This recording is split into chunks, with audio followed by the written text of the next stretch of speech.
एक बार की बात है, एक गांव में एक साधु आया और साधु ने अपना मधुकरी के लिए, भिक्षा के लिए पूरे गांव में आवाज लगाना शुरू किया, घर घर के सामने, कि जो दे उसका भी भला और जो न दे उसका भी भला, और एक दोगे 100 पाओगे, एक के 100 हो जाएंगे। मतलब तुम 1 रुपया दोगे तो तुम्हें 100 रुपये मिलेंगे आगे चल के।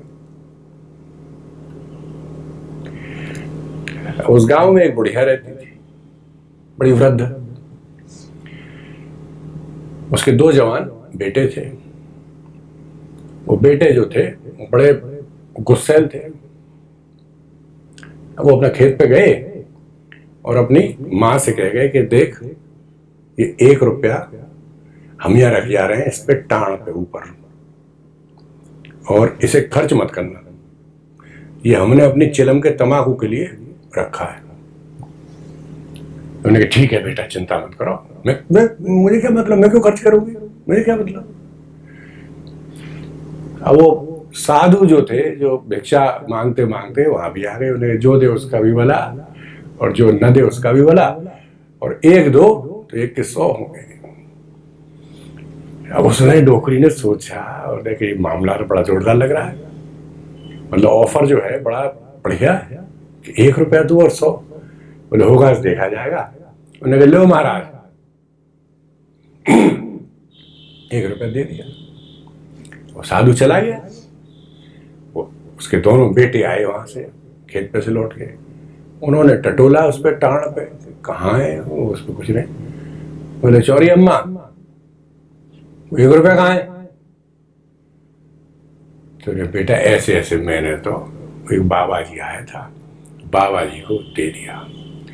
अब बेटों का खून खोल गया।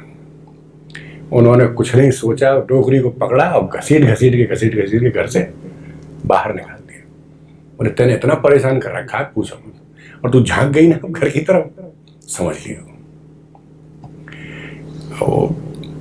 डोकरी बड़ी बुढ़िया जो थी, बड़ी उदास, और जाके दूर, गांव से दूर, एक तालाब के पास एक पीपल का पेड़ था, वहां जाके नीचे बैठ के और सुस्त हो गई, अपनी बैठ सुस्ती सुस्ती अपनी करने लगी, सोचने लगी ये है वो है, मेरे साथ ऐसा हुआ वैसा हुआ। ऐसा करते करते आदमी कुछ ना कुछ, आपने देखा वो करता रहता है, हाथ से कुछ करता रहेगा। तो पैर के नाखून से जमीन को कुरेदती रही, पैर के अंगूठे से कुरेदते कुरेदते कुरेदते कुरेदते उसे लगा कोई सख्त चीज है। तो वहां देखा तो सोने के सिक्कों से भरी हुई और एक बड़ी अच्छी सी कढ़ाई सी, एक मटकी उसे मिल गई। बड़ी खुश, भागी भागी आई छुपा के उसमें, अपनी धोती में। वो घर आके और उसने खटखटाया। लड़कों ने कहा कौन है? अरे बोले तुम्हारी माँ हूं मैं, अम्मा हूं, और भाग जाने से नहीं, जान से मार देंगे तुझे, घुसी मत घर में। अरे बोले खोलो तो सही, बहुत बढ़िया चीज लेके आए तुम, देखो। ला के और वो दे दी उन्हें। बेटे बड़े खुश हो गए। अरे बोले अम्मा बताओ हम कितने बुरे हैं भाई, हमने तुझे निकाल दिया, और तू तो इतनी अच्छी है, और हमने घसीट घसीट के तुझे निकाल दिया, और मतलब तेने फिर भी तू हमारे लिए ले आई है। तो देख लो। अब कोई निकल गया साल भर, और साधु महाराज जो थे वो बाबा जी फिर वहां उस गांव में आए। न जो दे उसका भी भला, जो न दे उसका भी भला, और तुम 1 रुपया दोगे और 100 होगा, एक के 100 होंगे। अब चलते चलते वो घूमते फिरते उसी बुढ़िया के दरवाजे पे आ गए। उसके तो मकान का नक्शा बदल गया था, 2-3 मंजिला मकान बना हुआ था। बुढ़िया ने दरवाजा खोला। उन्हें कहा महाराज तुम रुपया 1 नहीं, रुपये 10 ले जाओ, और तुम्हारी बात भी बिल्कुल सही है कि 1 के 100 हो जाते हैं, पर बड़ी किड़रामन होते हैं भाई, बड़ी मट्टी पलीद होती है, बड़ी घसीटा घसाटी होती है। कहने का अर्थ यह है कि एक माँ ही ऐसा रिश्ता है कि जो हर परिस्थिति में अपने संतान के लिए हमेशा अच्छा सोचती है। उन लड़कों ने उन्हें निकाल दिया, उसकी बेइज्जती करके घर से निकाल दिया, उसे सोना मिल गया, लाके उसने अपने बेटों को दे दिया। माँ का रिश्ता अद्भुत रिश्ता है, और ये सबसे प्रकृति के जो सबसे नजदीक ये रिश्ता होने के कारण इसकी कोई मिसाल नहीं दी जा सकती। ये कहते हैं कि बड़े से बड़ा चित्रकार, बड़े से बड़ा पेंटर बिना फोटो देखे अपनी माँ की तस्वीर नहीं बना सकता अपनी याद से, क्योंकि माँ उसके लिए एक एहसास है। माँ का चेहरा किसी को याद नहीं होता, क्योंकि माँ कब से उसके साथ है? तब से उसके साथ है जब माँ चेहरा थी ही नहीं। माँ एक अनुभूति थी, माँ एक धड़कन थी, माँ एक सांस थी, माँ एक भोजन थी। वो चेहरा थी नहीं, और वो चेहरा कभी हो ही नहीं पाती। आप किसी के इतने करीब हो सकते हैं कि वो चेहरा ही ना हो, ऐसा भी हो जाता है। बहुत से पति पत्नी में भी ऐसा रिश्ता बन जाता है। मैं अपने घर की बात बताऊंगा आपको कि मेरी माता जी ने, अम्मा जी ने अपनी एक सहेली से शर्त लगा ली कि मेरे पिताजी के मूंछें नहीं हैं, जबकि उनके मूंछें थी, और शर्त लगा ली। उनके लिए वो चेहरा ही नहीं रह गए थे।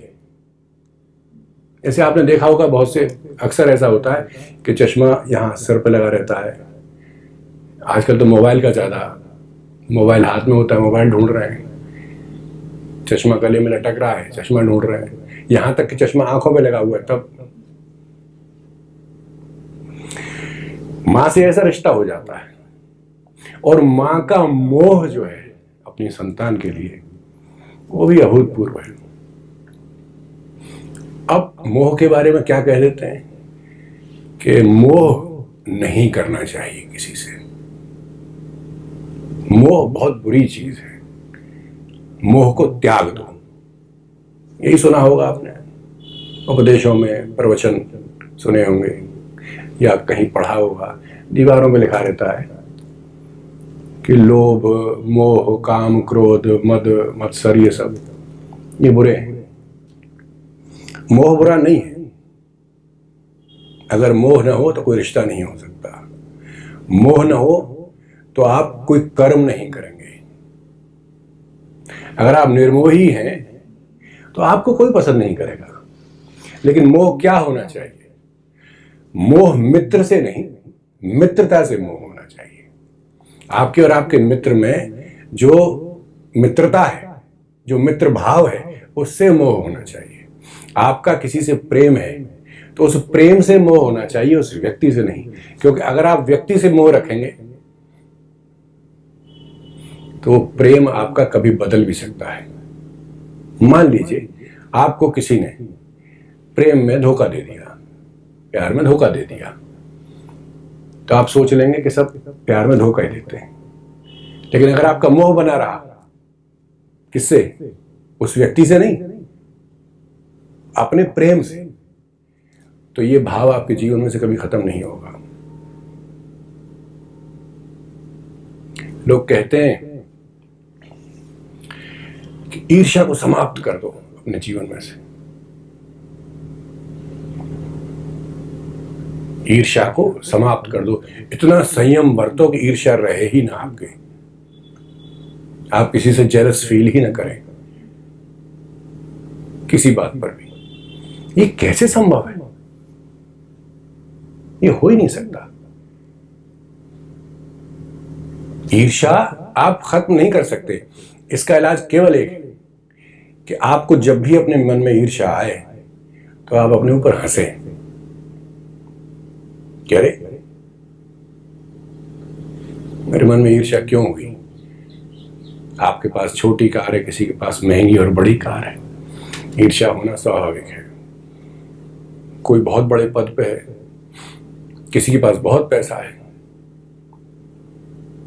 पैसे वालों की सब बुराई करते रहते हैं, जिसमें मुख्य कारण क्या होता है कि वो आपके पास नहीं है। वो पैसा आपके पास नहीं है, उसके पास है। बहुत से इंडस्ट्रियलिस्ट हैं, बहुत से बिजनेसमैन हैं, वो सबकी ईर्ष्या का पात्र बने रहते हैं इसी चक्कर में। इसे यूं समझ लीजिए कि एक गांव में बाढ़ आ गई। बाढ़ आ गई तो सब लोगों ने सोचा कि वो स्कूल की जो बिल्डिंग है, जो इमारत है, वो ऐसी है, वो सबसे ऊंची है, वहां पर अगर हम चले जाए तो बाढ़ से दिक्कत नहीं होगी। तो वह ऊपर चढ़ने के लिए उसकी छत पर, और सीढ़ियां बनी हुई नहीं थी, तो नसैनी लगाई गई थी बांस की, उसमें लोग चढ़ चढ़ के जा रहे थे। उस गांव का सरपंच वहीं मौजूद था। उसने हिसाब लगाया कि अगर एक सीमा से ज्यादा लोग इसकी छत पे आ गए तो ये छत टूट जाएगी। उसने कहा आप सीढ़ी खींच लो। जैसे ही वो छत पे आया उसने कहा आप सीढ़ी खींच लो।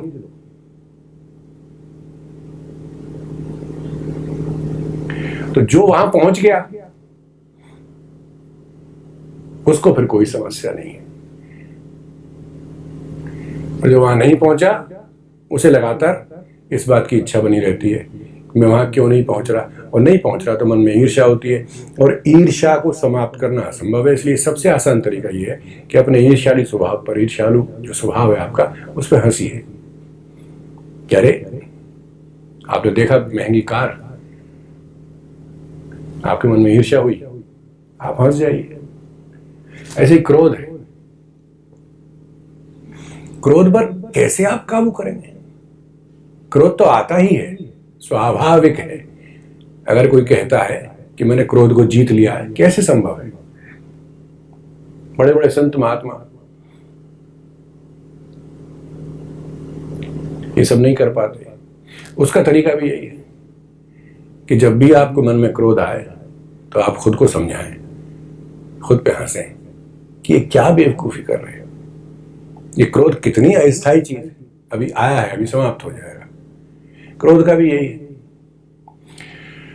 तो बहुत सी चीजें ऐसी हैं कि हमें बताई तो जाती हैं लेकिन हो नहीं पाती। जिन्होंने बताई हैं वो खुद नहीं कर पाते, इसीलिए कहते हैं ना, वो उपदेश मरते नहीं है। भाई अगर उपदेश मान लिया जाए तो उपदेश दोबारा दिया नहीं जाएगा।